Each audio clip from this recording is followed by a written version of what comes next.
Hi, I'm Betty with Scraps and a Thimble. Today I'm going to show you an ongoing project that I'm doing that involves photos, journaling, and bits of memories that you can use to help decorate your home. This is the project that we'll be completing. I hope you enjoy it.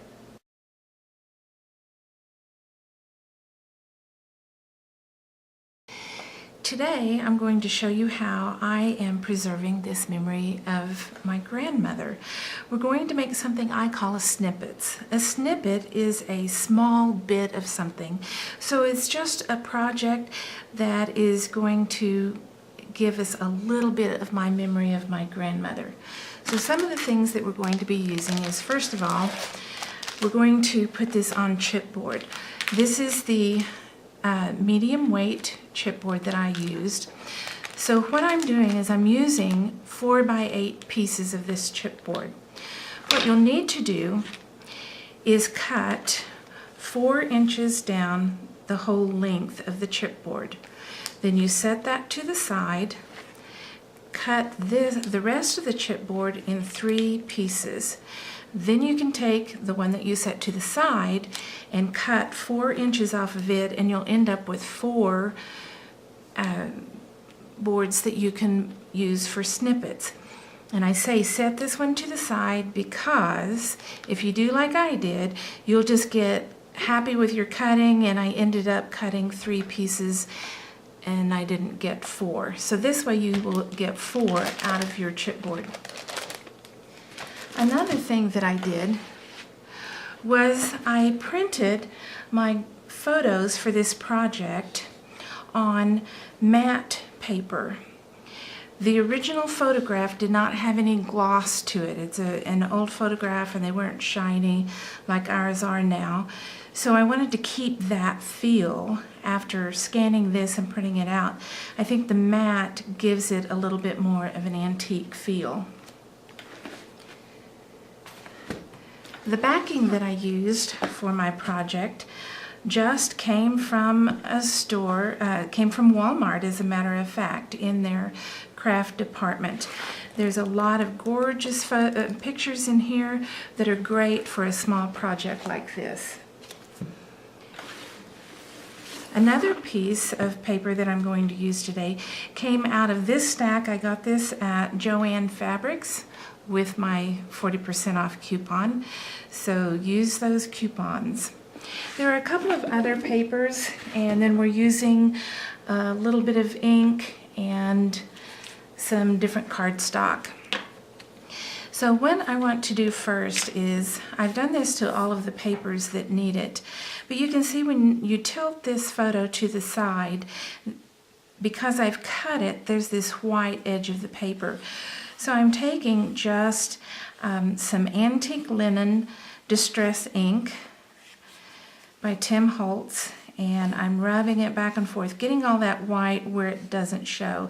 It's kind of like when it shows, it's like your slip showing. So we don't want that. So now we have all of our edges nice and neat.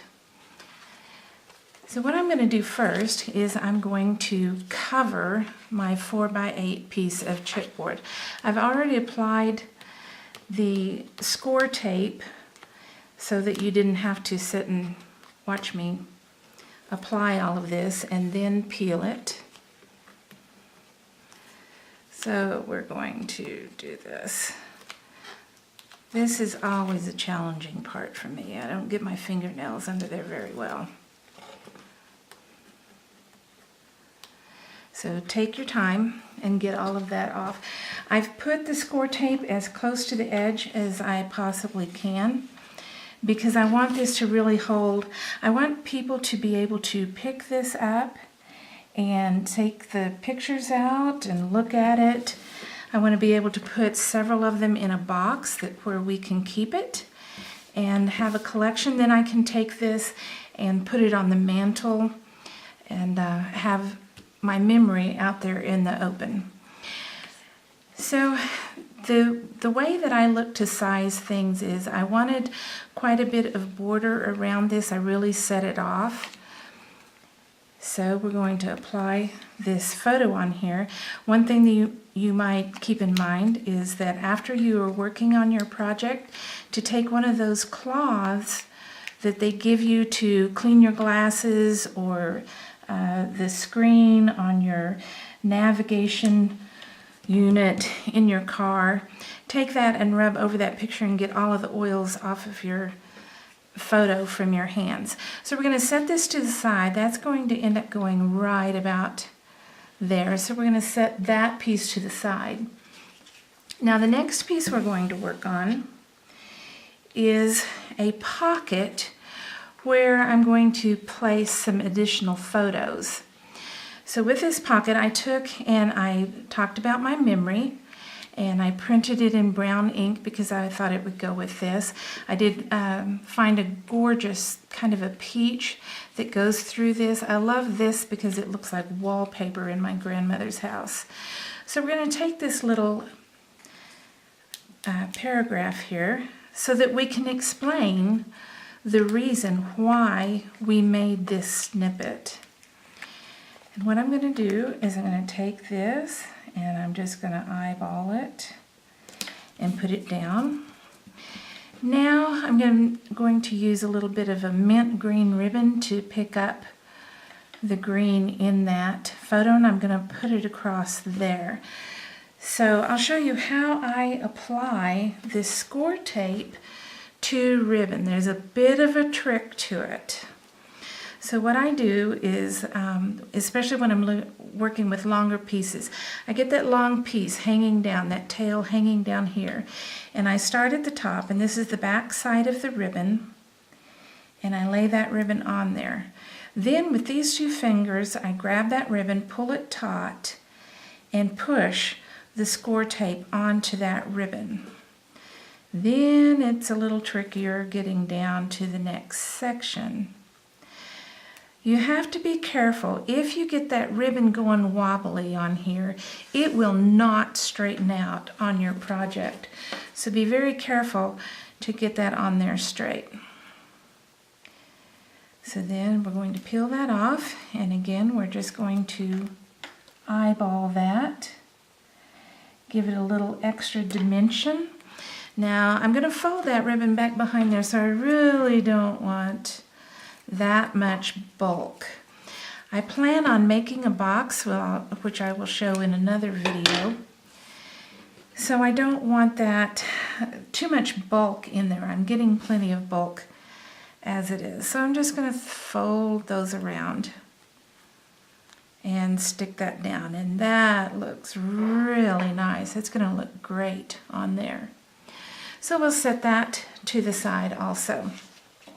So now we're going to work on a couple of cards that I'm going to use here. I've already gone around the edges of my photos with the stamp, with the ink, and hidden that white part. So this is a raised dotted Swiss paper, and we're just going to go around and take all of that off. This is something that is going to allow you to take some interesting, important parts of your life and put them on display for people. I learned a lot from my grandmother when she told me this story. What she told me was, and I've got here the wording, I wrote down that memory so that people know why I have this photo in there. And I'm going to make sure I try and get them both with the top edge on the same place. But my grandmother told me that her great-grandmother had told her that when you finish your winter quilts, you should be able to put all of your scraps in a thimble. And that is why I named my company Scraps in a Thimble. And yes, I did get that on like I wanted it to. They had to be very frugal, much more frugal than many of us have to be today. I was making a project for my daughter, which I'm going to be showing you in another video. We went to the quilt shop, and she had some fabric that she liked, and she had a particular purse pattern that she really liked. So my husband and I went back to get the fabric for that project, and of course it was rather expensive. She's worth every bit of it. But he said, gone are the days that quilting just used up fabrics that you had left over or clothing that was no longer usable. So we are blessed in this country that we are able to do a lot of things that our ancestors were not able to do. So we want to keep that frugality and sacrifice in mind. Now this was a double knit quilt that my grandmother made me, and I still have it today. Double knit just will not die.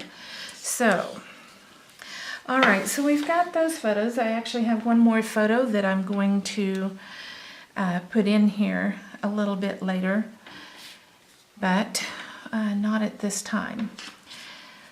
So now what I'm going to do is I'm going to start arranging some of these things. And this is not sticking on here because I've got the score tape that I'm getting ready to remove, and we'll finish sticking that down at that time.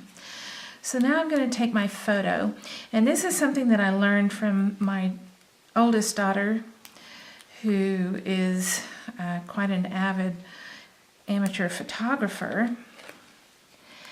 And if you look at the way this photo is, where she's looking. At first I was putting it over on this side, and she said, but Grandma is looking away from the photo, whereas when you put it over here, she looks as if she's part of the photo, not having her back turned against it. And then if we move it over a little bit further, you know, sometimes we just want to make everything even, so we want this border to be the same size as this border, the same size as this border. But if we moved it over, and as we put our pocket in here, it really looks like she is more of the memory. She's a part of the memory. So I thought it actually made a huge difference in the way the product turned out. All right, so now I'm going to take this. Now I also went around the edges on this kind of paper because it's printed onto a white paper. I did not go around the edge of these because it's the same color all the way through. Now, another thing that we usually do when we want to get matchy-matchy is we want to make this border above this backing over the same as this border. We don't need to do that. Let's have a little bit of interest, and besides, if you don't get it exactly even, if it's just a little bit off, people notice that. But when it's a lot off, they think it's supposed to be like that. So we're going to do that. All right, now I'm going to take this pocket and we're going to fold that on around, so it's going to have double sticky on there, just something to give it a little bit extra dimension. Now I cut this pocket just a little bit wider than the backing, and the reason for that is I want this side to really stick down on the sides of that paper. So now we've got this gorgeous coordinated photo, and what I'm going to do is I'm going to put, there's my double knit quilt.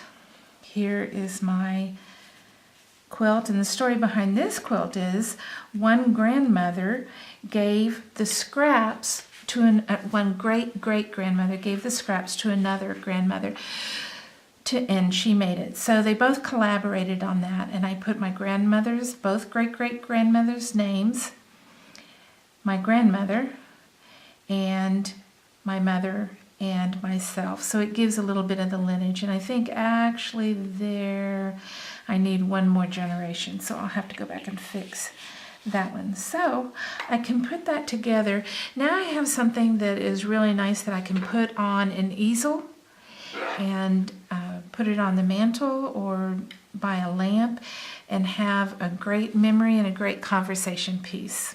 I hope you enjoy this, and maybe this will give you an idea. If you've got some ideas on how you can use this format, then post them below and we'll all share together. Thank you.